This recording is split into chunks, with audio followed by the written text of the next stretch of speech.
Je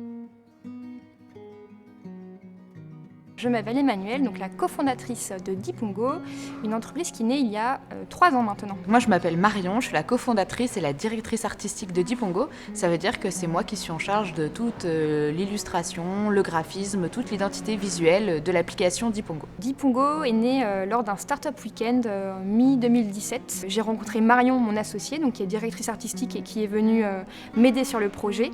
Petit à petit, on est venu en fait enrichir cette application. L'application a bien fonctionné et on a décidé d'accélérer les choses et d'ouvrir officiellement la société en janvier 2018. Dipongo, c'est une application téléchargeable sur les tablettes et les smartphones, Android et iOS. Donc c'est d'abord une histoire un peu fantastique qui va démarrer sur la tablette, sur l'écran. On va suivre Edgar le renard, un petit aventurier qui va partir dans la jungle merveilleuse, l'île de la gourmandise, le jardin enchanté. Et à un moment donné, ce personnage va être confronté à un problème. Par exemple, il a envie de passer de l'autre côté du ravin pour retrouver des amis de l'autre côté. Et là, on va dire à l'enfant, à toi de sortir de l'écran et d'imaginer une solution pour que l'histoire continue. Donc là, l'enfant va vraiment quitter l'écran, va devoir dessiner, peindre, modeler, construire vraiment ce qu'il veut. Il va prendre une photo de sa solution et l'histoire va continuer sur l'écran avec sa solution en fonction de sa solution. Vraiment, la création de l'enfant modifie le cours de l'histoire digitale. On a toujours eu l'ambition avec Marion de proposer en fait Dipongo aux particuliers dans le but de leur proposer une activité intelligente qui puisse maintenir en fait l'éveil des enfants. Et avec ce qui est arrivé en mars dernier, la crise sanitaire, en fait, on a proposé tout simplement notre application à grande échelle. On a proposé du contenu gratuit à l'ensemble des parents français. On a eu plus de 70 000 utilisateurs en l'espace de 10 semaines, donc c'était très encourageant pour nous. C'est là qu'est née vraiment notre communauté.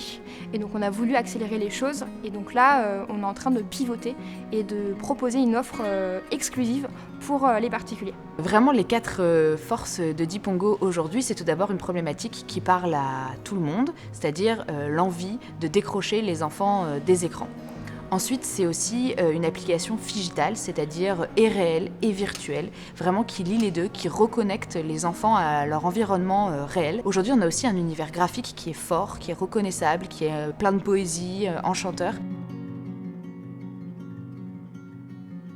On sait qu'un enfant créatif, ça sera un adulte autonome, sûr de lui, qui n'aura pas peur de prendre des décisions. Et ça, c'est très important pour le monde de demain. Depuis le début du projet, on a eu de nombreux partenaires, dont des incubateurs qui nous ont beaucoup aidés depuis le début de Dipongo.